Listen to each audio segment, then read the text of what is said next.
Good afternoon, folks. And as folks are coming on in, we're very happy to welcome you to this session. We have chosen to entitle it Stumbling Blocks in the Statehouse, Mental Health Effects of Anti-LGBTQ Politics. And I hope that that is enough of a warning of what you're going to see. But just by way of giving some folks a little bit of a content warning, I will be talking about mental health data, including data regarding depression and suicidality. And also, since we're talking about politics and politics sometimes gets ugly, know that I will include actually some direct quotes of what we're hearing out in the world. So if that's unpleasant, I won't feel offended if you walk out on that. I'll assume you're walking out on the state of Texas and not me.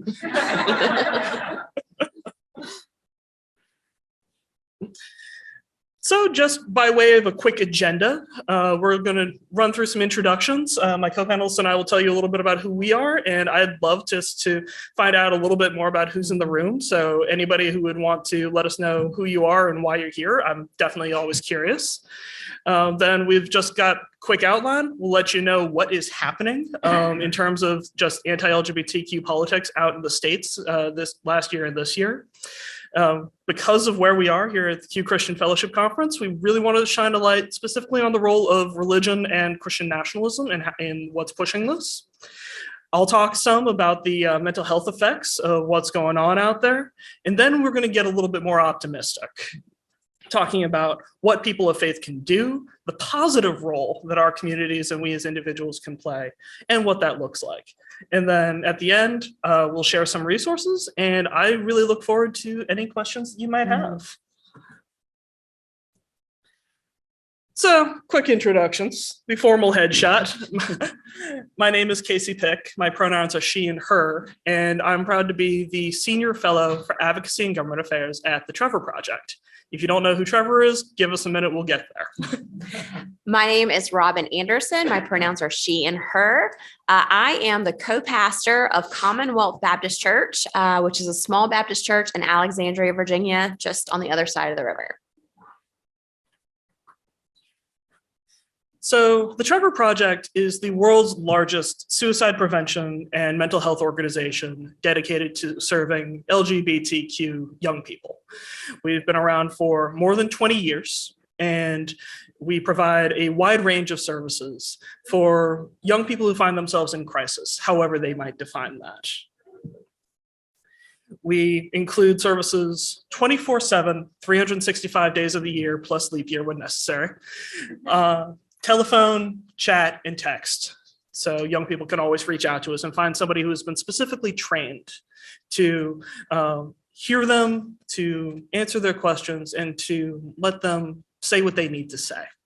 In addition to our crisis services, we also have a really impressive research team. I'll be quoting some statistics throughout the presentation, and almost all of them came from that team of folks who perform, amongst other research, an annual national survey asking LGBTQ young people between the ages of 13 and 25, upwards of 30,000 of them every year, nearly 100 questions about everything from what gives them joy and what they like to do, what makes them feel good, to how their mental health has been lately and what their life experiences are like. We also have a public education team who will talk to teachers, counselors, anybody who serves youth, sharing what we've learned about how to serve young people in crisis. And then you've got my team, Advocacy and Government Affairs, that works down the street at the White House and the Capitol building, all the way out to state houses in Missouri and Texas, and also in local governments, including school boards, trying to promote laws and policies that are beneficial to our LGBTQ youth's mental health, things like banning conversion therapy. And as we'll discuss a lot today, trying to fight back against proposed laws and policies that we know are actually harmful to our youth. So Commonwealth Baptist Church is a small church, like I said, in Alexandria, Virginia. We are affiliated with the Alliance of Baptists, which is the most progressive of the Baptist denominations. The entire denomination is fully open and affirming. Our church made the decision to officially become open and affirming. I think it's been about 15 years ago. So kind of pretty early in the process of churches that are starting to kind of open up and become more and more inclusive. Our why statement is that we exist to extend God's love so that Christ's radical justice and unconditional love can be made alive in ourselves and in the world. I'm here to offer a little bit of perspective, being so close to DC, about what Christian nationalism is and kind of what it looks like in the way it's manifesting itself right now. And also just to offer the perspective of a church that is constantly in the process of trying to be as open and inclusive and welcoming as we can be. And we've been doing it for a little while. So hopefully I can offer some perspectives kind of about what that's like and what churches that might be earlier in that process could possibly do. In the interest of full disclosure, I will admit Robin's my pastor. So I'm lucky enough to go to this church. So that's us and our organizations. Did anybody out there want to tell us like who you are and why you're here real quick? Yeah. My name is Vaughn, and my pronouns are he, they, it right now. That keep on moving around. I'm 38 years old, and I've been in evangelical white Christian spaces for a large chunk of my life. It's only been over the last 10 years or so that I've been just deconstructing that faith and coming to understand my queer identity. And I'm here because I actually am in online fandom spaces, and they're heavily queer spaces.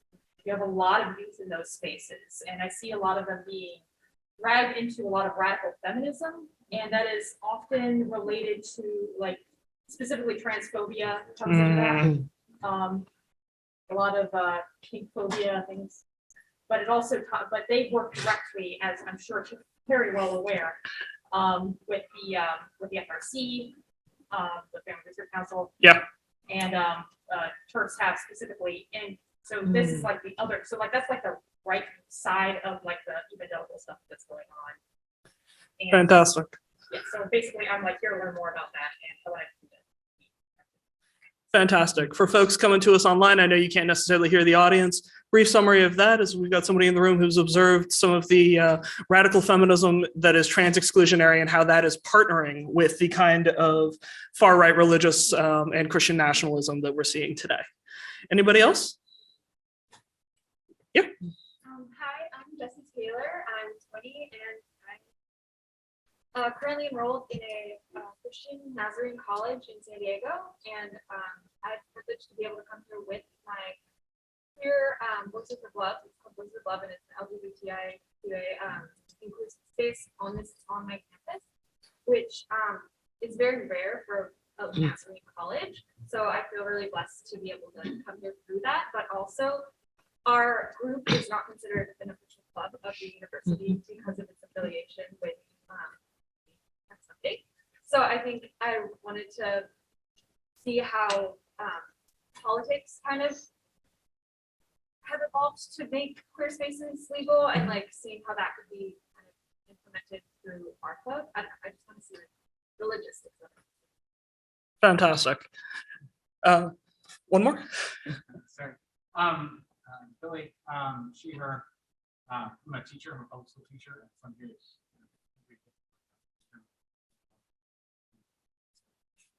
Focused especially on. Fantastic. So our last two folks who spoke up, we have a student from a conservative Christian college wanting to understand more about what it takes to get that recognized and what organization looks like. And we also have a teacher who wants to understand more about the laws and policies, specifically targeting education right now, which is a perfect segue into the next section of this, where briefly going to talk about some of the different categories of legislation that we've seen going on across the country. So on a broad scope, the last few years have been really intense in terms of legislation targeting LGBTQ people, particularly trans and non-binary youth. We've seen over 300 bills introduced in the 2022 session. That was a record. Most of them targeting trans youth. Only 25 of them became law. Now that's 25 too many, but I do like to call out the reality that we have been really successful in beating back most of these. So we need to hopefully do that again because we're already seeing, as of last week, 70 bills that have been pre-filed for this year's session. I'll note, it's January 6th.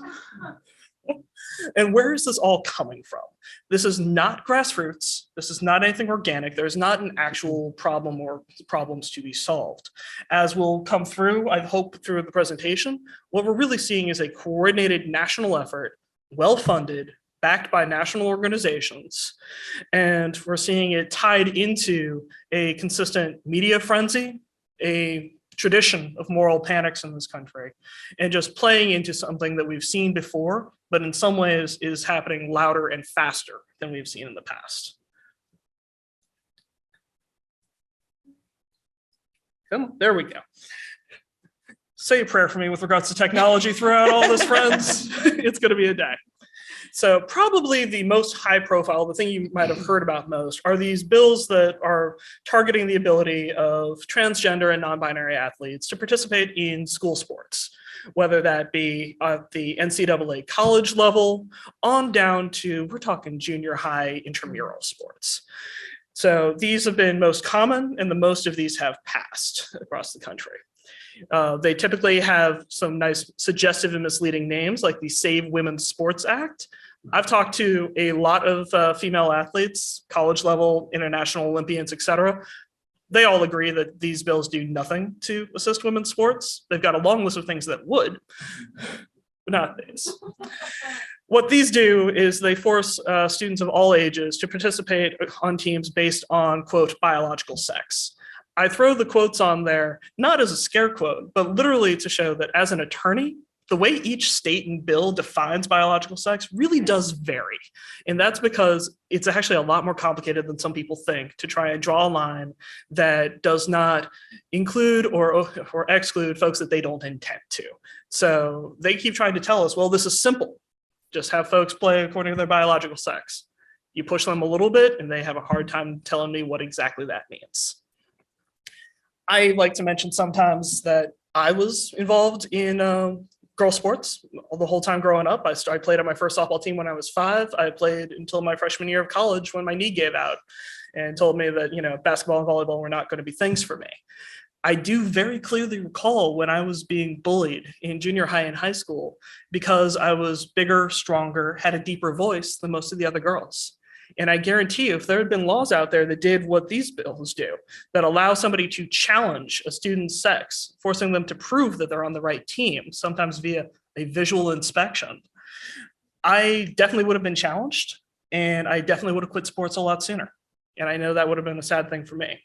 But the focus of these bills isn't on the cisgender, non-transgender women and girls that they also harm, but it's really about targeting trans and non-binary youth and keeping them from participating in women's sports. And they blatantly disregard the existing policies that have been in place sometimes for decades. So these are government overreach, politicians getting into something that they really don't know much about. Once again, I've gotten to listen to them across the country.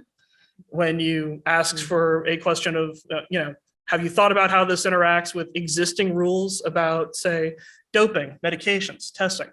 They've given it no thought whatsoever. These policies are unenforceable, they're confusing and vague, and they're just wrong. Next category of bills that we've seen a lot of, and these are actually becoming much more popular this year. These are targeting the ability of, until this year, it was people under the age of 18 to engage in a gender transition. In this particular case, the states usually are targeting anything that has to do with medication. So whether those be fully reversible puberty blockers, hormone therapies, or surgeries. But I've seen some bills that'll go so far as to ban even engaging in a social transition. So that would criminalize a parent who was allowing their child to, say, use a different name, hairstyle, or clothing as engaging in child abuse. I've seen some of that legislation. Texas, most famously, has attempted to enforce that. I've also seen, and this is a particular concern to the Trevor Project, some of these bans that would go so far as to prohibit counseling and therapy for children who are considering what their gender is. particularly of concern this year is that we're now starting to see some of these bills that would also apply to adults. The oldest I've seen thus far is that it would be a ban on transition related care for anybody under the age of 26. Yeah. So these fly in the face of every major medical and mental health organization, fly in the face of decades and decades of direct experience. And they are tremendously frightening to our communities, to the extent that we are seeing significant numbers of families that are relocating out of various states where these bills have been introduced, let alone passed. So our friends at the UCLA Williams Institute estimated that you're looking at nearly 60,000 young people who could have care cut off. And I think any of us that have gone through any kind of medical situation know the importance of consistent care and doing so under a doctor's advice, not your local politicians. Finally, and this is for the teachers in the room especially, we are seeing a large number of what we are calling LGBTQ school censorship bills. You may have heard them referred to as don't say gay or don't say trans bills. These are also taking a really wide range. Many of them prohibit classroom discussion of sexual orientation or gender identity, effectively erasing the LGBTQ youth in the room or young people with LGBTQ friends, family members. Florida, we are literally seeing situations where teachers are uncomfortable with a student when asked, tell me about your family, bringing up that their family includes 2 moms or 2 dads because they're afraid that they'll be disciplined or punished. And especially when many of these laws include kind of a posse enforcement mechanism, where you can have reports being made by the most extreme parent in a community. So I think some of us have been to school board meetings. We know the perspectives that can be brought there. Imagine having your job be on the line because of the most extreme perspective that shows up at any of those meetings. They are intentionally broad and vaguely written so that they are hard to challenge in court, but also teachers, administrators, principals don't necessarily know what they require, what they ban. So you wind up in a situation where people are putting in a buffer zone. Not only will we not include instruction about famous LGBTQ people in the classroom, but maybe that safe space sticker that we put up to help some of our students not be bullied, we're going to scrape that off a window. Maybe we're going to make it so the teachers can't show a picture of their spouse. So these are things that arguably, as an attorney, I say you don't have to do. But again, people are going to protect themselves, and especially attorneys for school districts are going to be very defensive as well. As somebody in the mental health space, these are particularly concerning because we've done a lot of work over the years to make schools into a safer, more accepting space for our young folks. That national survey I told you about, more than half of the young people we surveyed told us that they found their school to be a safe and accepting space for them, including based on gender identity. Now, that's too low, but it's a lot higher than the only 1 in 3 that say that about their family and home. And so we need that to be a space of safety, and these laws are targeting that and rolling that safety back. So an example of that, and I guess that shows like some of the confusion maybe or the vagueness with this proposed legislation, is like, for example, my county in Virginia several years ago increased kind of the protections that we wrote into our inclusion policies to make sure they were explicitly inclusive of LGBTQ students. But then this past year, our governor has changed the policies on a state level concerning transgender students. So the proposed policies now say that the only way that transgender students would be able to use the restrooms that make them comfortable and the pronouns with which they're comfortable is if parents sign a specific form. So really, like, being transgender is boiled down to like a form. The proposed policy also says that so even if you have that form, a teacher still doesn't have to use your preferred pronouns if it makes them feel uncomfortable. So even the form only would carry so much weight. And then on top of that, with kind of the vagueness, it appears that possibly teachers could be even required to out students to their parents, which if we stick with the mental health implications could be, have life or death consequences, could be quite dangerous. So that's kind of what we're seeing where I am. Yeah. Thank you for raising that factor about the being forced to disclose a student's identity or information that is relevant to it. Now, I don't want to say that there's an adversarial relationship between LGBTQ youth and advocates and parents. There really isn't. In many of these cases, parents are partners and often the strongest advocate for their child in the schools. But we do know that family rejection is real. We know that discrimination is real. We know that youth running away from home is real. So the element of maintaining discretion of what you say and also giving agency to young people to be able to control their own story, to control who and how they share their identity is truly important to their mental health. I think one thing that's important to add to that also is that a lot of these, the bills and policies are being kind of touted under the guise of like parents' rights. The parents have a right to know what's happening with their child. The parents have the right to make those decisions, but they're clearly excluding the rights of parents who want to support their children. So that's an important thing to remember as well. Yeah. Some other things that we're seeing books being pulled off shelves. We're seeing books being challenged and banned in large numbers. Often these are books that have to do with people of color who are leaders on this, but we are also seeing disproportionately books targeting or featuring queer young people. And especially, oh my God, if the books that have that intersection, where a protagonist is a queer youth of color, those have been challenged so viciously. And I think we're going to see a little bit more about why as we talk about where some of this is coming from. Specifically, I'm going to be blunt about it. This is the outgrowth of a movement of Christian nationalism that we are seeing. Previous generations would remember it under the heading of the moral majority, the religious right. We have seen this before, but we are now seeing it metastasize, combined with some of the extremism of politics over the last decade and some of the more extreme movements that we have seen. But specific to how it is fueling these kinds of bills that are targeting our community. We know, and I have seen it time and time again, lawmakers are explicitly citing scripture to support these bills. The abuse of Genesis is rampant, friends. We see that these bills are actually specifically drafted and promoted by organizations like the Family Research Council, the Family Policy Alliance, Heritage Foundation, and others. They're not being sneaky about this. I'm not throwing a conspiracy theory your way. If I wanted to, I could pull up the website where they brag about it. They call it the Promise to America's Children.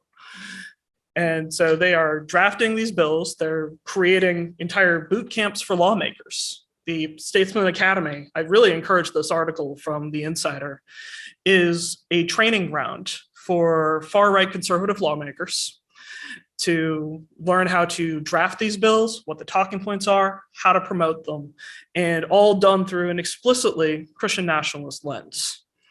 And then finally, to get it out of the grass top space of the lawmakers and things happening at the Capitol building, there's also a grassroots component where we're seeing churches and faith communities being specifically targeted to mobilize in support of this kind of legislation.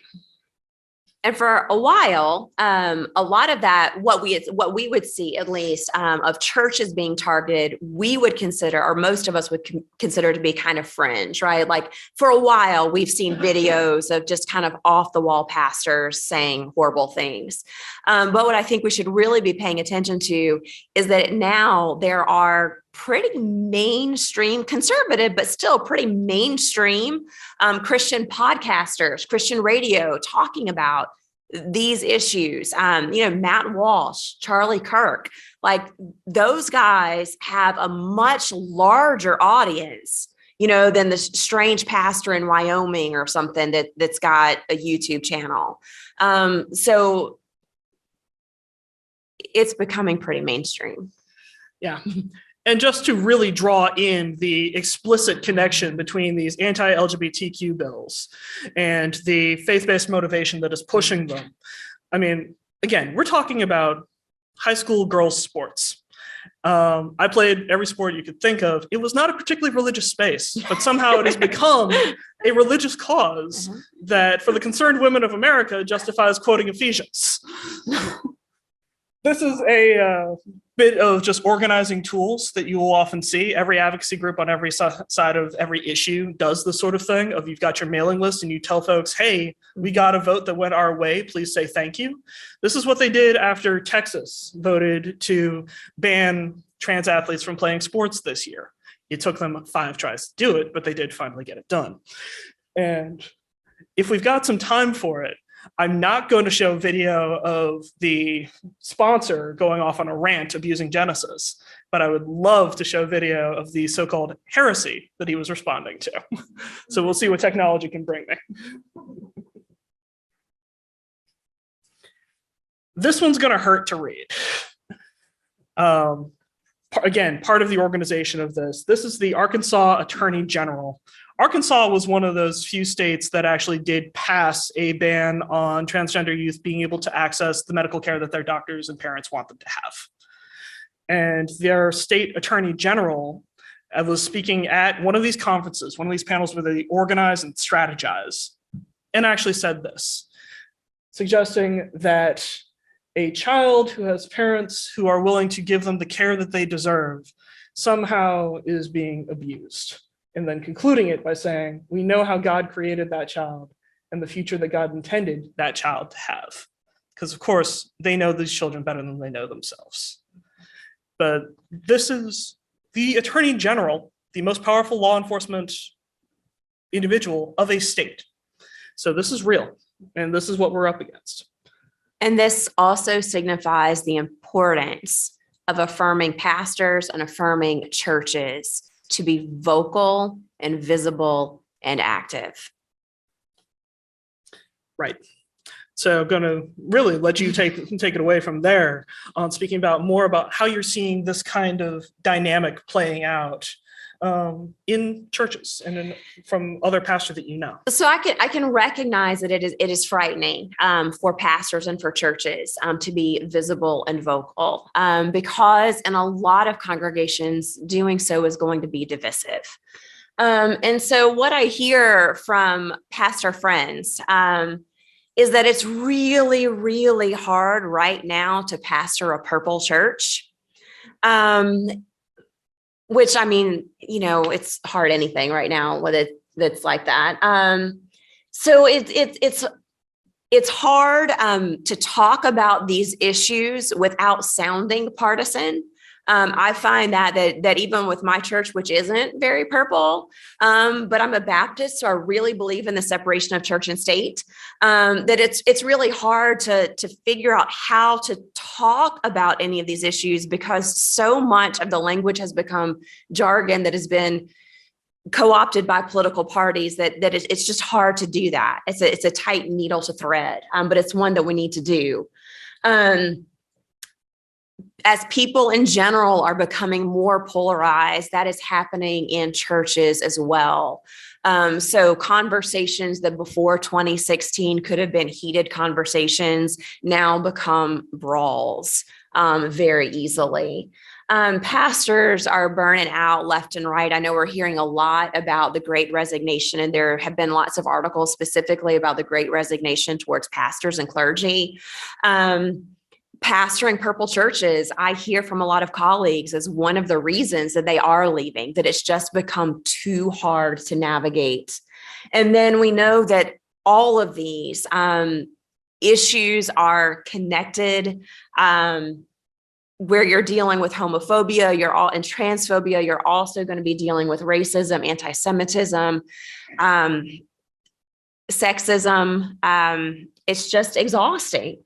And communities are breaking because of it. I think it is worth it to try and have these conversations and move forward because just like the language is being co-opted, so much of that language is religious. And so as a Christian, it makes me feel like my religion is being co-opted and politicized, and it makes me angry. Very, very angry. Yeah. And I'm looking at it just knowing that in addition to the politics and how that is playing out, the fact that this is trickling down to families, to communities in that very real way. This kind of politics is, and the media's firestorm behind it is contributing to hostile religion-based rhetoric at home. It's contributing to family rejection at home, things that we had hoped we were making progress beyond. We're seeing some retreats on. And while I haven't mentioned it yet, we're also seeing actual violence and threats and extremism that is cropping out there, and also using the same kind of religion-based rhetoric. There have been bomb threats sent to multiple children's hospitals that provide this kind of care. There are people showing up with guns outside of drag shows. And if you look at the protest signs that they're bringing with them, they often cite scripture. They're doing it in Jesus' name. So all of that is to say, yes, it's scary, but it's also to say, this is a poison that needs to be rooted out and needs to be confronted. So a little bit more about just the mental health impact to send the message of why it's really important that we step up on this. So we know at the Trevor Project, through the national survey I talked about, but also through polling that we've done directly of LGBTQ youth, that they know about this legislation. They're aware of it. They're worried about it. We also know, possibly independent of that, but I wouldn't bet on it, that over the course of the last 3 years, data about suicidal thoughts have actually trended upwards in the LGBTQ community. This is worth calling out because actually for the general population, we have not seen that same elevation. So our community is in some ways an outlier here of how this is affecting us. But according to a recent poll, 85% of our trans and non-binary youth and 2/3 of all LGBTQ youth say that the debates about these state laws restricting the rights of trans youth have had a negative effect on their mental health. That's massive. There really isn't much of anything else I can point to that's getting up to that high across the board.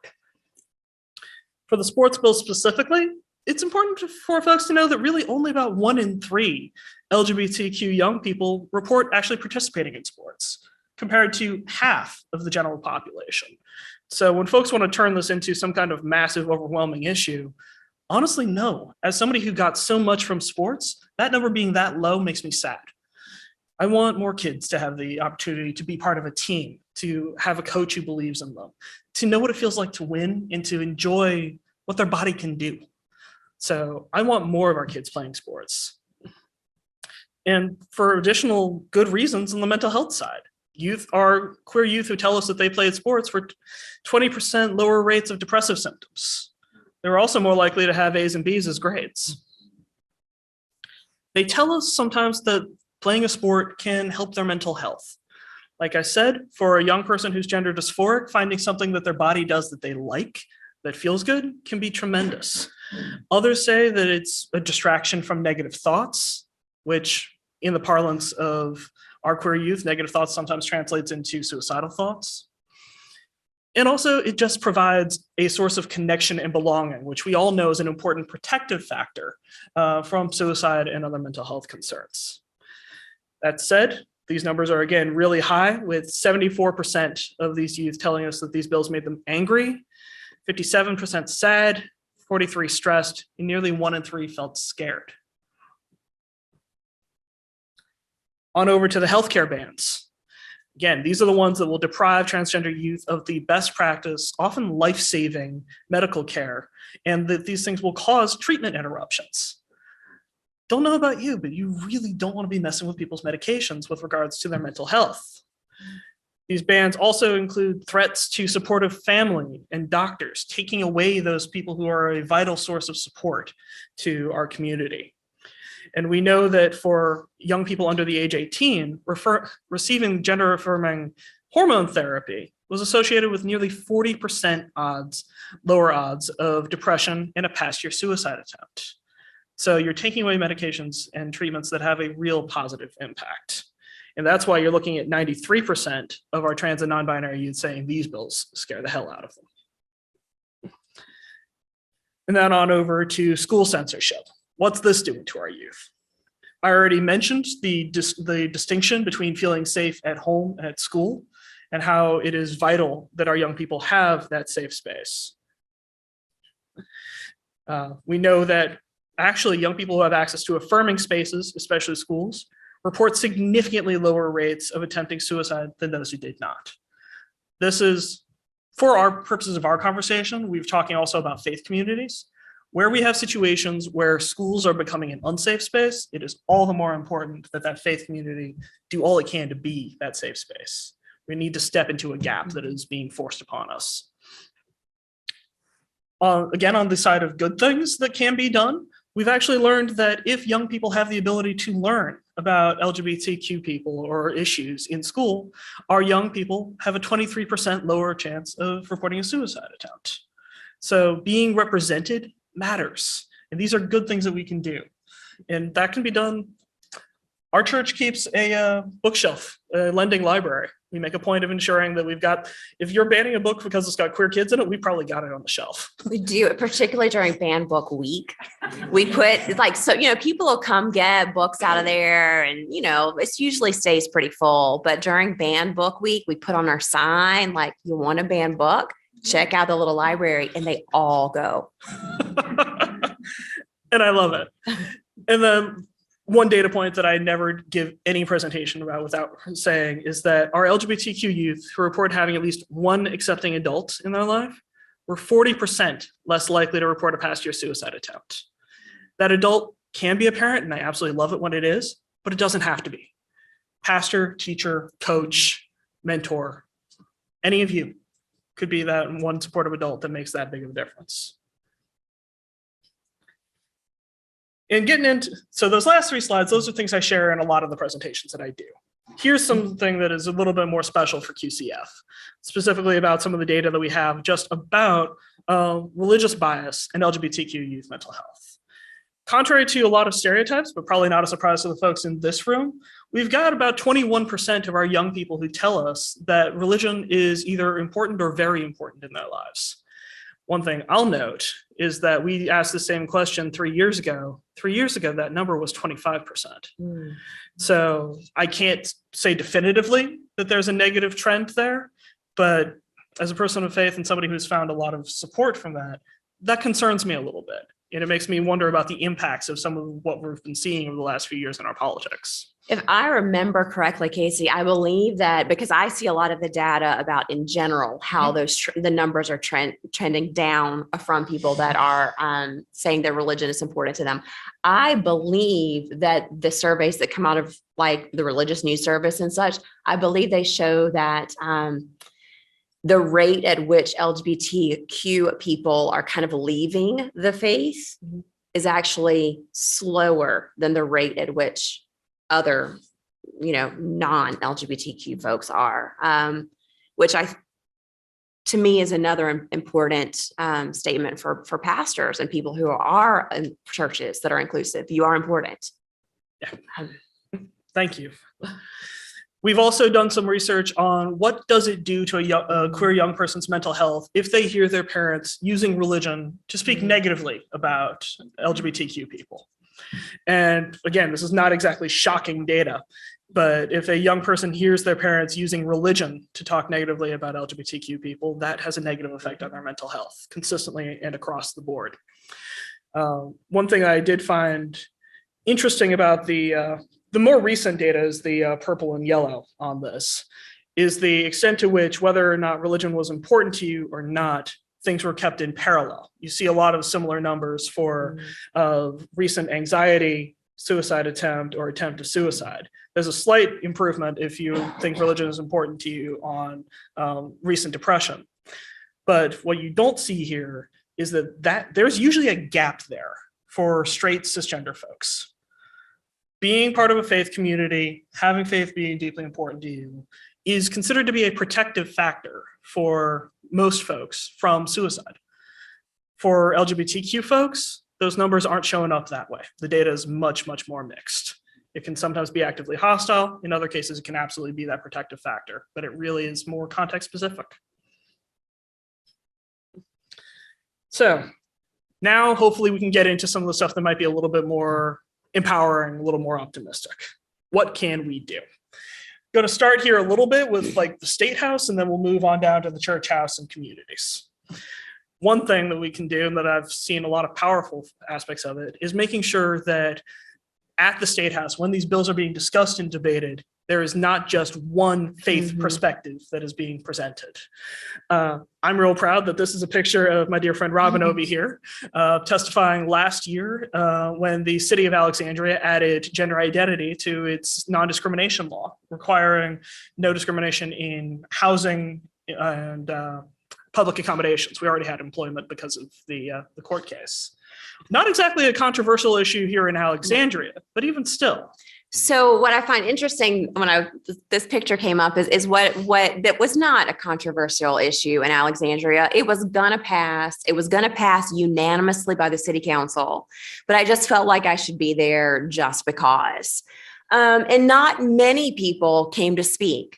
I think I was the only person who spoke in favor of the policy. I think the few that came spoke against it. But what was most fascinating to me is that the man that spoke right before me, his entire argument was people of faith don't want this. People of faith don't want this. The only thing he could say is the reason we shouldn't have it is because people of faith don't want it. And I think that there was some power in me standing up right after him and saying, I am a person of faith and I want this. And here is why. So really, that was like low fruit, right? I didn't have to go out on a risk. It wasn't risky for me to do that. But I will say that I've spoken at school board meetings. I've spoken at the city council. I've spoken before committees for our state legislature on certain issues. And I think every single time I have spoken, someone has given their faith as the reason why they oppose good policy that is inclusive of LGBTQ people. So it is really, really, really important for those of us who are people of faith to offer that perspective when we can, to go to those meetings, to be able to say, well, actually, I'm a person of faith too. And here's why my faith informs this being good. That's important. And we have that opportunity and we have that responsibility. Now, I travel all around the country and participate in these debates constantly, but I know that most people have never attended this kind of hearing, never put yourself through the torture that is dealing with the online websites for some of our state governments. But so I thought it might help a little bit to just show what this can look like in practice. So this video, if the internet will permit me, is of a gentleman that I had the honor of testifying alongside in the state of Missouri, where this year we were actually able to beat back multiple attempts at a transgender sports ban. So let's see if the internet will let me show this. Thank you all for being here late. My name is Daniel Bogard. I'm a proud third-generation Missourian. I'm the father of 3 amazing children, including one thriving, flourishing, troublemaking 8-year-old trans son. I want to talk to you today, though, also as a rabbi. I'm a rabbi at Central Reform Congregation, and I'm a part of the Reform movement, the largest movement in American Judaism. I say that because I think it's important that you all understand that American Jews, the inheritors of this thousands years old legacy and tradition and history, going back to the Bible, that we overwhelmingly embrace and support trans folks in their transitions. 2,000 years ago, the rabbis of the Mishnah, the contemporaries, the study partners of Jesus, they looked around their world and they described not 2 genders, but 6. They didn't see a binary, but a spectrum between poles. I've seen that in my own life. I'll never forget that bedtime 3 years ago. My child looked at me and said, "Daddy, do you think God could make me over again as a boy?" I didn't sleep that night. And so it wasn't a total surprise when the same child came to us, the child who had insisted on only wearing boys' clothes and boys' underwear for as long as he could choose. When he came to us wanting a boy's haircut, when he came to us wanting boy words, when he came to us wanting a new name. I'll be honest, I don't always totally get it. I don't need to get it because couldn't be prouder of him. It's so clear when they're this young that it's not about partisanship or politics or games. It's just who he is. He's been wrapped in a bubble of love and compassion. He's been embraced by his synagogue, by his Jewish day school, by his sports teams, where he is most himself. I know you all are here because you care about fairness and want to do what is right by the children of the state. I know it, I believe it about all of you. And I know that this whole trans thing can be new and scary. But I am begging you, as a parent just trying to raise my kid best I know how in this state. So please vote no on this bill. It comes at amazing cost to these bills, to these kids' mental health throughout the state. It leads to bullying. It leads to awfulness, to trauma. Please vote no. It is such a privilege for me to get to listen to parents and pastors and faith leaders across the country speak out and fight back against these sorts of things. I hope that, I know this is a tough topic in some ways, but if you take away nothing else, do take away that there are people out there who are being heroes every day, who are fighting for this, and that matters, and that there are more voices like his every year, even though there's more for us to fight back against. See if I can't get back into the slideshow. So that's what we can do in the Statehouse. That's what that kind of politics looks like. But there are other ways to get involved that I've been really fortunate to see. One of them is just in looking for opportunities to inspire your community to act. If you are in Alexandria, Virginia, you probably know my church's sign. We've got great stuff out there all the time. Frankly, I see a lot of screenshots regularly when we have a beer and hymns because folks are like, wait, Baptist and beer? But I did love this one. And we've also been making good use of our social media. Robin talked about the new rule that our governor is trying to impose, trying to make Virginia's schools less friendly to our trans and non-binary youth. Well, that rule came with a public comment period. And what you see here is us actually using church Facebook page to say, hey, you want to weigh in on this? You want to tell your story as a parent, as a student? We had some of our kids who passed it around. Here's where the link is, because sometimes folks just need to know where to go and what to do in order to get involved. They want to, they just have lives and need a little bit of direction. So this can help sometimes. And again, this is entirely legal. This is not anything the IRS is going to come at you for, because churches are allowed to talk about ideas and issues. The other side certainly is. So I try to be very cautious, just to make that protection between separation of church and state, that I always address social issues from the moral side of them. I do sometimes find, wonderful articles, and if those wonderful articles end up kind of naming a political party, I will refrain from sharing those on the church page, just because I'm a little hypersensitive about making sure that we don't come across as being partisan.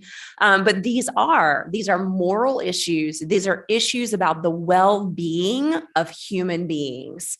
Those are if there's anything that the church should be dealing with, it's that.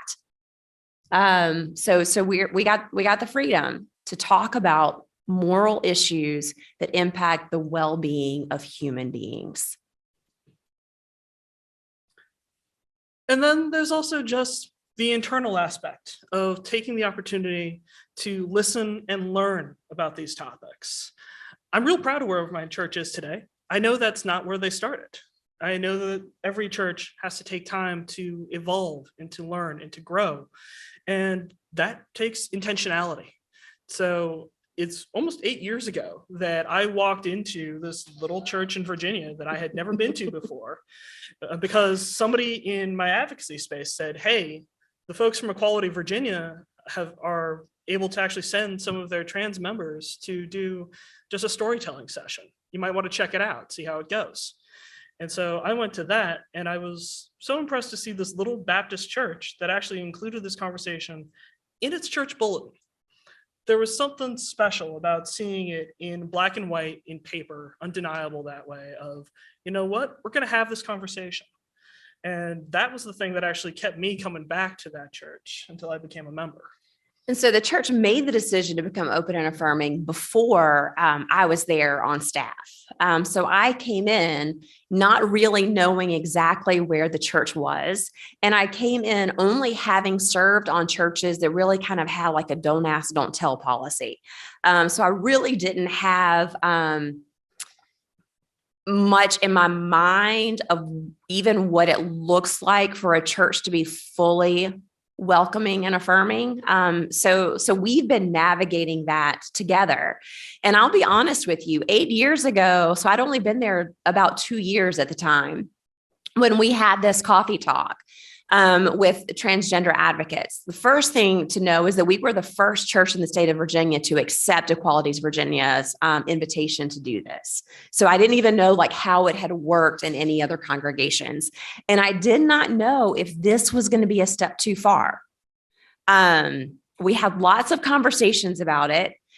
We decided to go ahead and do it. And we knew that our congregation was loving enough that if it was too far and wasn't something that the congregation was ready for, that we would be able to kind of work through hard conversations together.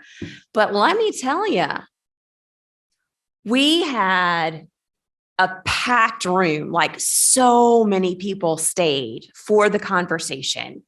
We had people volunteer to make gingerbread cookies. So we had gingerbread cookies as a snack with little signs using gingerbread cookies to kind of to help people understand what gender is. It was fabulous. But we're still learning. I mean, we're like I said, the church was open and affirming before I came. And like years kind of into this process, we suddenly realized that our church covenant specifically says that we welcome people regardless of their sexual orientation, but we hadn't included gender identity. And we even had folks who were like leaders in the human rights campaign, like as leaders in the church, and not like it hadn't dawned on any of us. And once we noticed it, then we thought, well, we've got to add this. And it was easy peasy, like to get the church to change the, church covenant, to get the vote to do that. But that's just an example of people are always learning. There's always more conversation to have. There's always more growth to take place.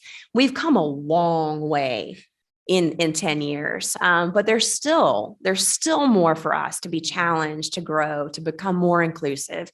Not just of those who are LGBTQI, but of, race and all sorts of issues where we just need to keep continuing to push ourselves into the expansive love of Christ, because that's just always going to press us out, not in. Yeah. And I think part of how we managed to do that is because we've set the norm that we do have these conversations. And yeah, I remember that session 8 years back, and there was some awkward in that room. There were some awkward questions. There were some folks who still had a lot of learning to do. And also, I'll be real, I had somebody catch me up a couple of weeks back as I'm the professional LGBTQ advocate in the church. Folks will come to me regularly with their questions. And I had somebody say, just pull me aside. I got a question for you. What does transgendered mean? I'm like, okay, you've been part of our church for a long time. Let's go. Longer than me. So this wasn't a new person. And, I sat down, and in the minutes before our Christmas Eve service started, just kind of laid out the definition. I get people's like theological baggage, like when I sit on airplanes. You get those questions, don't you? Oh, all of them, all the time. But it was great because they let me answer the question. And then when the answer included something that rubbed them a little bit the wrong way, I said, it's when somebody's sense of themselves as a man or a woman or some other gender isn't consistent with their sex assigned at birth. and they heard sex assigned at birth, and they're like, that confuses me, and I don't like that. It makes it sound like it's arbitrary, like you're making something up. And doctors do this for reasons. Like, okay, I was glad that he pushed back on me, that he felt safe enough to have that conversation so I could continue the conversation. He gave me the chance to help him learn. And that, I think, is what this often looks like. I think something important to point out about that, Casey, is that a lot of the stuff that people get nervous about, I think there are a lot of people that don't get nervous or uncomfortable with the policies and legislation and such because of the way that the jargon, the way it's been explained, right? Of course, don't we all want to protect children in bathrooms, right? Of course we do. But the fears are often made up, right? They're not. I'm sorry. No, go. They're misdirected.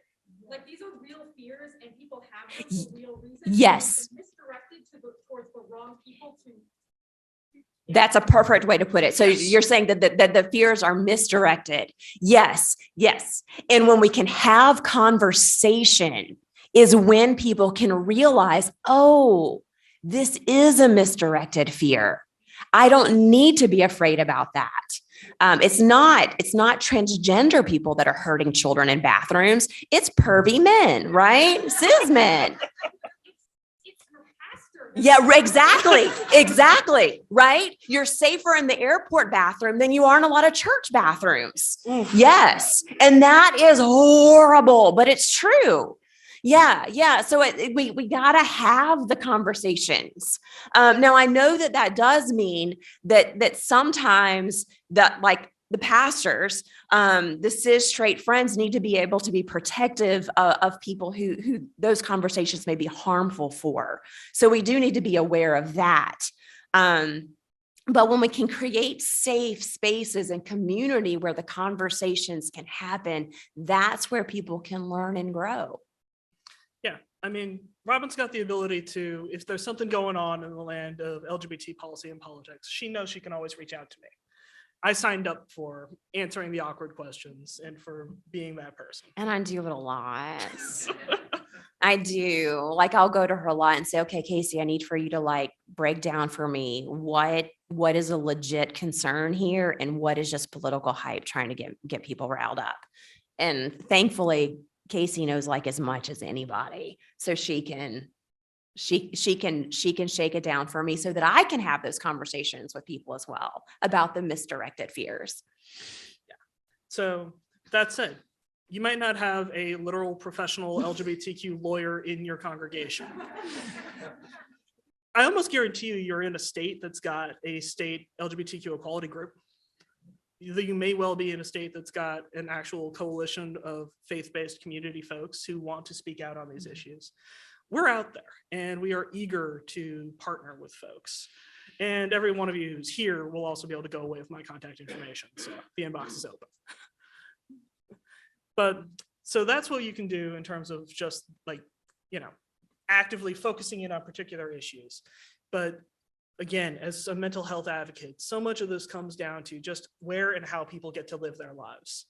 And so there are ways that we can make our faith communities into the kinds of places that are truly life-giving for all of our LGBTQ folks. What's it mean? What's it look like, really, to create the kind of community where, frankly, folks who go to that kind of church won't be snowed under by the misdirection of this kind of anti-LGBTQ rhetoric in politics? Because I've heard from so many folks, honestly, so many people who consider themselves even progressive or who are, proudly open-minded, who've told me, I've been an ally for a long time, but I'm scared of this. Like, this doesn't make sense to me. Maybe, can't we just, like, wait until the kid is 19 to give them medication? Or, is there a fairness question? You want folks who have kind of been inoculated against this misinformation. So we can talk a little bit about what it takes to build that kind of community. And I got cute and alliterative here with the letter P. Got turned into a preacher. So what's it look like for your community to really kind of build that kind of infrastructure, build that into its DNA? Part of it, I think, is people. One of the things that has been great about this church, I remember being struck by the fact that our previous youth minister was a woman, a Black woman in a relationship with another Black woman. And that's visible. That's something that our kids are seeing. They're providing the children's sermon each week. So in politics, we will sometimes say that personnel is policy. So who your people are who are in some kind of leadership role, that speaks a valuable message to what your church looks like. That is true. And I know that like churches are really bad at being like, you know, we need more people of color. We need more queer folks. We need this. And you can't like say, right, you just can't, you've got to create an environment where folks want to come. But it's important for communities to do that, to create an environment where different people will feel as though they belong, and they actually will belong. And then those people need to be welcomed and invited in and included, and loved and treated just like everyone else. Including getting recruited to the finance committee. Policies. This one I think is fairly self-evident, but it also the clarity of what policies are, so folks know what they're dealing with, is vital. And you know what? I'm just going to say it straight up. Half-assing it's not going to get you here. This is one where if you're going to be inclusive, inclusive means inclusive. And I don't know if there are any pastors in here or not, but I do hear churches fairly often say like, well, do we have to put it on the sign? Like, can't we just be nice when people come? And you need to put it on the sign. People need to know that they're going to be safe when they come. And then there are the policies. I think once people get there, like the church covenant needs to make it clear. We've done, you know, all sorts of different, well, those will go down in practical, so never mind, I'll just save those. Cool. So participation is when policy gets real. So saying we're inclusive, but all right then. So does that make room for folks to participate, say, on the worship team, to be part of your committees and not just your diversity committee? We'll often have folks that come to our church wonder if there's kind of a like secret ceiling of how they can be involved. You know, somebody who was at a church and then was asked to be a deacon, and when they found out he was gay, he couldn't be a deacon, or people that couldn't teach children Sunday school anymore. And so it's important to really like put it into practice. If there is no ceiling, which there shouldn't be, make it clear that there is no ceiling. So, you know, one thing that I would say to folks is like, families need to be treated like families. And so if you have a family with two parents of the same gender, they need to light an Advent candle one Sunday, just like families that you might consider more traditional. Baby dedications need to be the same, regardless of what a family looks like.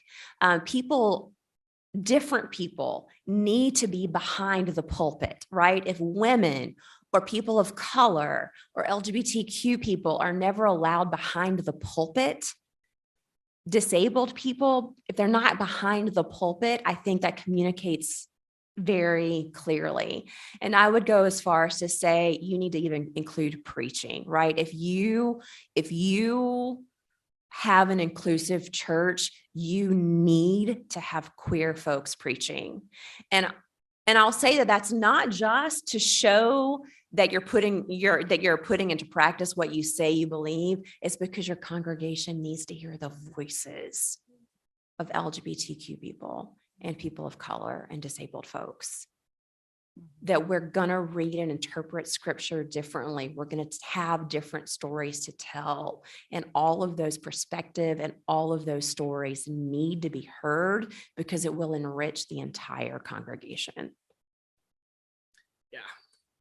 Priorities and programs I can probably throw together. Both of these speak to, like I said, I'm on the church finance committee. I believe budgets are moral documents, and they show where you're going to put some skin in the game. And Our church has included in our peace and justice ministries that we make contributions to organizations that are supportive of LGBTQ needs, including, full disclosure, Trevor. Like, they included it in the budget line item, and I don't take part in those votes. And we have removed organizations from our budget if they make official decisions to not be open and affirming. With regards to the practicals, pronouns, bathrooms, these things that are just day-to-day life and existence. There are name tags that have where you can circle your pronoun. Or, you can take these home with you. It can be done. And again, this is maybe one of those places where there's room to have a conversation. At the Trevor Project, we regularly do trainings for businesses and school districts on, do we really need to include pronouns in a signature block? And what does that get us and what does that do? Yeah, you do. I mean, it makes a difference. It provides an opportunity. And frankly, as somebody who has been quoted as Mr. Pick way too many times in newspapers, it just removes a layer of awkwardness that you don't need to have. So, but think through, like, what are the nuts and bolts of the practicals of what's going to be a stumbling block? And if you don't know, maybe ask. We realized that our church didn't really have a bathroom that somebody who is transgender or non-binary might feel comfortable using. And it's an old building. Like, it's not like you can just kind of add new bathrooms real easily. And so we had conversations and we figured out how to do it. And so all of our bathrooms are unisex and all of them have a lock on the door. So if you want privacy, you can lock the main door when you go to the bathroom, but everybody's got a bathroom they can use. And that's what inclusion looks like. Partners and coalitions, we already talked a little bit about, who we work with, who we support, but there's also that element of like finding other people. Nobody wants to be out there fighting this fight alone. So they talked to Equality Virginia. They're the ones who set up the speaking program. So you've got that partnership. And I know Robin's got a amazing network of other pastors and other folks that she talks to. So we had an organization in Virginia called People of Faith for Equality in Virginia. And that organization, I think, really ended up being focused on marriage equality. So when marriage equality passed, that group kind of fell apart over time. But when this policy change was proposed, I was able to get together with a few other clergy, and we were able to put back together a database of who was still here, what congregations had new clergy, and tried to get their contact information. And that information that you saw that we put on our Facebook page with a link to the comment board and that sort of thing, I sent an email out to all of those pastors and said, here's the issue, here's the policy, here is why this policy is bad. Here's a link where you can comment. Here is stuff that you can put on your social media to share with your congregation if you feel comfortable doing that. And here's a sample comment for anybody who doesn't know what to say. And so we were able to get that out to, I think, probably about 50 different congregations in the state, just because there were clergy that were networked.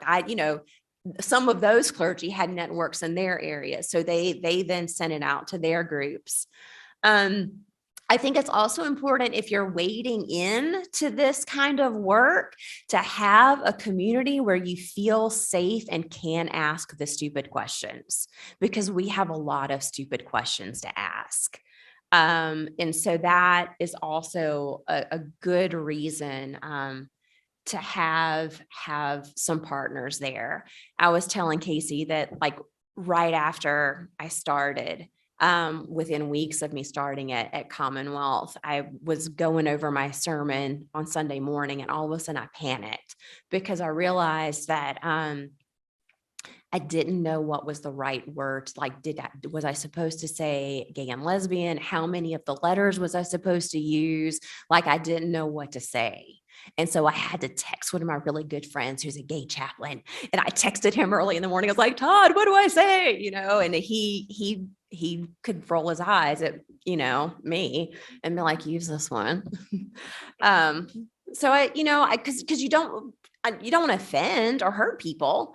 So there needs to be a place to kind of not just to wrestle, but to also ask the dumb questions.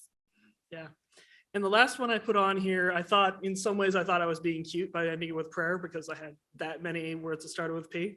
But then it was one of those things that actually turned out to be really real, because I remembered how a few years back when the Pulse massacre happened, that was a Sunday morning and I was about to walk into church and I was devastated. The LGBTQ world is small in some ways, and it didn't take very far for me to have a direct connection there. And I was as shocked as anybody. And I remember just how important it was that I walked into church a little bit early and they pulled out the rainbow candles that we had used just previously for Pride. So the fact that we already had them and said, you know, we're going to put this out there, we're going to light these candles, and actually allowed me to light one of them. That was important. And including in the prayers of the people that we named the names. Like, just, that's what religion is for those moments. So in some ways, just what it takes to be an inclusive space is church, be church. Know the hurts, pay attention, name them. And a couple more videos here just to show a little bit more perspective. I really thought it would be important to have an actual voice of a transgender person on this panel, which neither Robin nor I are qualified for. But we Really important. have this. My dad is a Lutheran pastor, so religion has been a big part of my life. When I transitioned, my parents, my dad, they were really supportive of me, as I said, but I think it was another part to tell that to the congregation, to my community at church. We did a lot of educating. We did a lot of talking to people there. And I think when we gave them the right resources to learn, to understand that like, this isn't like a bad thing, it was powerful to see this sort of change and to see how they could understand. And from her mother. There's a lot of hope. When Rebecca first came out, her dad's a pastor, and so we had to teach our entire congregation about what this meant. And there was a chance that if it didn't go well, he would lose his job. We lived in a home owned by the church, and so we would lose our home. We could lose all of the things, and yet supporting her or not, there was no choice there. And so in doing that, we did a couple of things. We set some boundaries up to kind of create a bubble of support for her. We said, listen, you don't have to understand this transgender thing. You don't have to endorse it or support it or whatever it is, but you have to use her name and pronouns. And you can ask us all the questions you have, but you can't ask them in front of her. And so as a result, people struggled. They had questions they didn't understand, but she never experienced that at 8 years old. We dealt with that for her. And what we saw in the impact of that was, you know, maybe the loudest, most opinionated church member who was like, if there's going to be a problem, it's going to be this guy. The first Sunday that she showed up at church as herself, after church, he came up to my husband and said, you know, I don't understand this whole transgender thing, but she used to hide behind your wife and refused to say hi to me on a Sunday morning. And today she ran up to me, twirled in her dress, and gave me a high five. What more is there to know? What more is there to know? Yeah. These are part of a video series that Trevor Really actually important. produced. My dad is a Come on, technology, help me out here. These are part of a video series that Trevor produced this last summer for Pride. So if you want to see the full story there and a lot of more stories like it, hit up our YouTube channel for the Trevor Project. So getting close towards the end, definitely want to have a chance to do a Q&A here. So might run through these a little bit more quickly. But here are some concrete ways that we've learned at the Trevor Project of actually how to support LGBTQ youth. Because we know that those youth who are supported, it makes a difference. It's literally life and death. One of the best things that we got out of that survey data for all of our LGBTQ youth are sources of joy. And this is just a great list. Yeah, feel free to snap the pictures of it. We've got everything from, you know, therapy, good thing. Music is on this list, pets, faith and spirituality, dance and drag shows. There are so many sources of joy, and as somebody who gets to work with LGBTQ youth, they are tremendous. I mean, and it's so worth stepping up and fighting for them.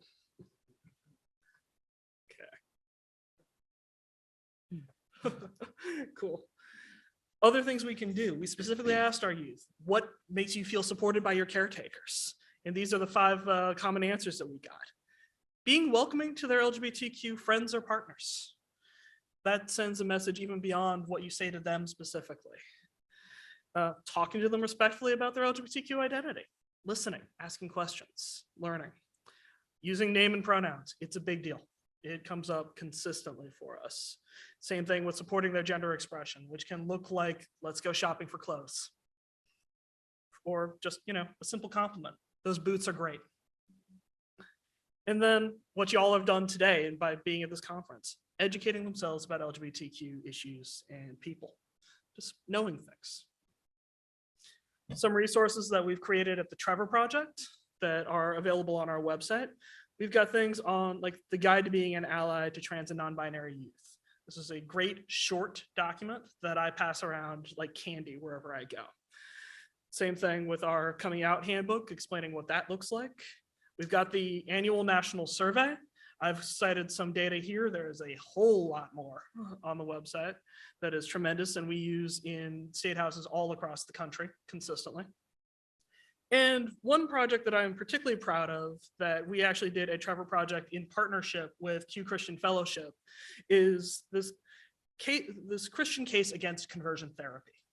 We call it the Good Fruit Project. And this goes through and explains what efforts to change someone's sexual orientation or gender identity look like, especially in a Christian and Protestant context, the harms of it, in particular data, and also some steps that folks can take to identify it and root it out. Now, I know that there are lots of churches and lots of places on the journey to inclusion. That is a fantastic document for churches that are beginning. Fantastic. Yeah. Good job, Casey. Thank you. What you got? Something else that addresses the arguments that get made. We used to have a whole program. Mhm. Now there's a whole new. It touches on it. Do both, or is it first? The question was, does the Good Fruit Project address conversion therapy arguments that are targeted towards gender identity? And it touches on it, but it is based off of the existing data that we had. So it will still show, like, for example, we'll be able to show that gender identity, trans folks who are subjected to conversion therapy are actually having even worse outcomes in terms of mental health, depression, and anxiety. So we have that data in there, and we discuss some of what it looks like. And also the fact that historically efforts to change someone's sexual orientation are so deeply rooted in gender as well, that there is a long list of it there. It can afford to be updated. This came out 2.5 years ago. So it's something that I'm looking at, but it touches on it. And then one more set of resources. If you want to learn more about Christian nationalism, these are 3 great resources. Anthea Butler's White Evangelical Racism, Jesus and John Wayne by Kristen Kobes-Dumais, and The Flag and the Cross by Philip Gorski and Samuel L. Perry.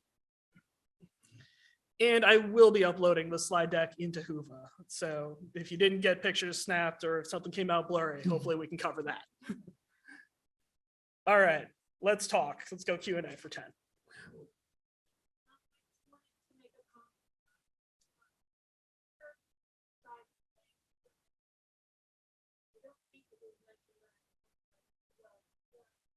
Language that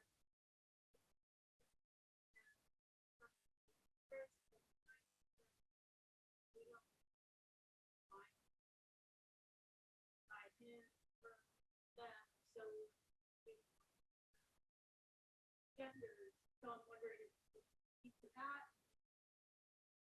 Yes, there's a question about language and liturgies and worship, masculine images for God versus using different pronouns, all pronouns for God. I think that is important. I do know that in some traditions, you can't really update the liturgy without getting approval.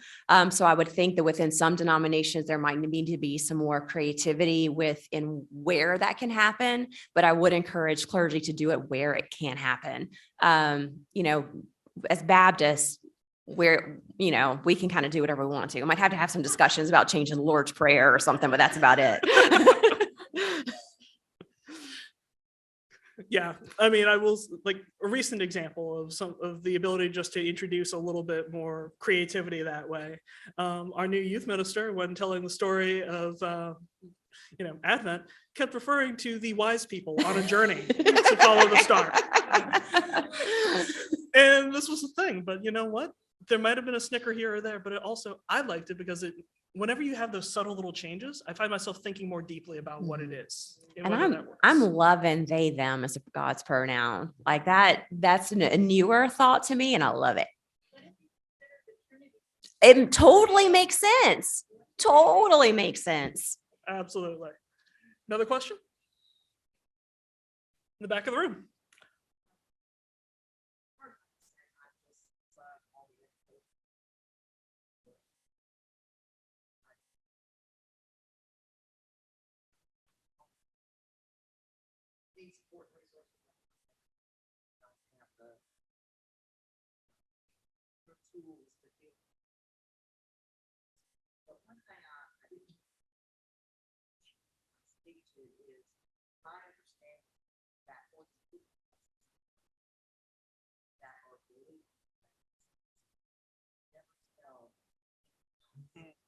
And so there may be something that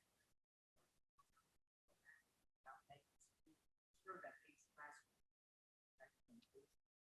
even if they think they're So question was about the high rates of LGBTQ young people who are bullied in schools and then don't feel like they have an adult that they can tell that to and report on it. I haven't seen that particular stat, but it does not surprise me. We know that rates of bullying continue to be very high for our community. And similarly, the having of a safe adult in someone's life is important, but there are places particularly where it's hard to find that. And now when we have laws and policies that are actively making it challenging for an adult to be that safe person, or where we have an entire cultural climate where adults who are trying to be a resource to young people are getting slandered with terms like groomer. Seeing that old blood libel thrown around again, that anybody who is kind to a young person and is open to the idea that there is such a thing as an LGBTQ young person is in some way a threat or a predator. I know that it is hard to have that levied at you. I know it's dangerous if you're a teacher or a professional who deals with children to have that thrown at you. And all I can say is our kids still need you. And it's there. But we also need folks to push back against it, to say that that kind of rhetoric is actively creating a dangerous environment and devaluing a word that is important. Like, we do have a problem in this country of young people being victimized, and we need to have a word to describe what that looks like. But it isn't the person who is trying to affirm and welcome and truly love an LGBTQ kid. I think that what you brought up about bullying can also be a talking point that people can connect with. Several times in like the videos that we watched, there were comments about, I didn't understand what it means to be transgender, or people in the church aren't going to understand. Some of them may not understand what it means. And so there are things that people might not understand, but who doesn't understand bullying? Right. And, my county has an anti-bullying policy. But if the governor's policy says that teachers don't have to use a student's preferred pronouns, that's going to encourage students to feel the freedom to not use a fellow student's preferred pronouns. And suddenly bullying is being sanctioned by the governor. Yeah. And by the way, friend, good teaching moment for everyone. Let's just ditch the preferred. So just use the student's pronouns. Thank you.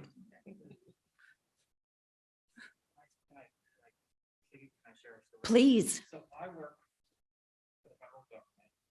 So my work, there's a policy signed by, like,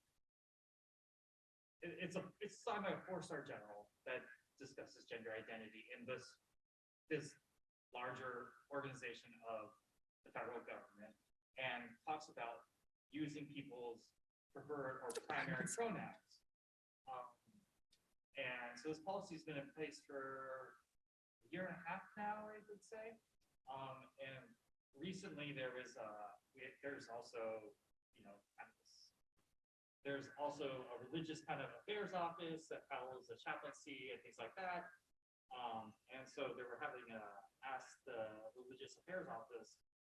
There was this kind of debate that I got to observe and I was kind of part of about people like, hey, this policy goes against our, like, trying to give religious freedom as, hey, this policy goes against our religious freedom of, we don't believe that, trans people, they should be treated just as their sex assigned at birth. And so, this is one of those cases where, I kind of see the parallel with the governor's order like that, but it's, very scary. Just talking about the ongoing reality that in big institutions, government, military, churches, etc., there is an ongoing debate. And you might have a good policy in place, but it takes time for that to be implemented to become reality. And yeah, that's real. I mean, it takes time to turn a battleship. But I can just encourage folks to keep pushing at it, and having the good policy in place goes a long way. I know I had another question, but I did also tease y'all earlier about the chance to see the testimony on the floor of the Texas House that Concerned Women for America decided to call out as heresy. So let's hit play here. Before I sit down, I want to speak directly to my fellow believers in the chamber. In committee, I listened to 15 hours of testimony on this bill. The worst part for me was the number of Christians who used scripture to justify hurting children. Even on this floor today, a member tried to justify a hateful amendment in the name of God's law. So let's talk about that. The first 2 lines of the Bible, the first 2 lines in Genesis, use 2 different Hebrew words to describe God. One is the masculine Hebrew noun for divinity. The second is the feminine Hebrew noun for spirit.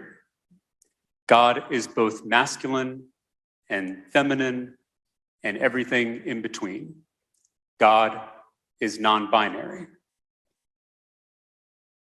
In Genesis 1:26, God speaks of God's self in the plural, saying, "Let us make human beings in our image to be like us." That's the infinite multitude of God, the masculine, the feminine, and everything in between. Trans children are God's children, made in God's own image. There's nothing wrong with them. Nothing at all. They are perfect, they are beautiful, and they are sacred. Bullying children is immoral. It's a sin, a special kind of sin. To the trans kids watching at home, I just want to say, for what purpose? Will the gentleman yield? Will the gentleman yield for questions? Mr. Schaefer, I believe you and your allies have had enough to say on this floor this year. That would be Texas Assemblyman Tallarico.